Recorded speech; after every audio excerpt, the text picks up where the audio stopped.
సమ్మక్క సారలమ్మ దర్శనానికి భక్తులు పోటెత్తారు. సంక్రాంతి సెలవులు ముగుస్తుండటంతో వేలాది వాహనాల్లో భక్తులు తరలివచ్చారు. దీంతో శుక్రవారం ఉదయం ఘట్టమ్మ దేవాలయం వద్ద భారీగా ట్రాఫిక్ జామ్ ఏర్పడింది. అప్రమత్తమైన పోలీసులు వాహనాలను పార్కింగ్ స్థలాల వైపు మళ్లించి ట్రాఫిక్ ను క్రమబద్ధీకరించారు. అటు ఘట్టమ్మ ఆలయం కూడా భక్తులతో కిక్కిరిసిపోయింది.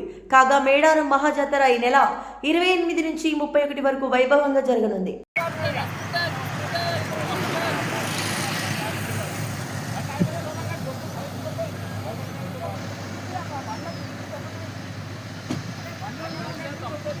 Thank you.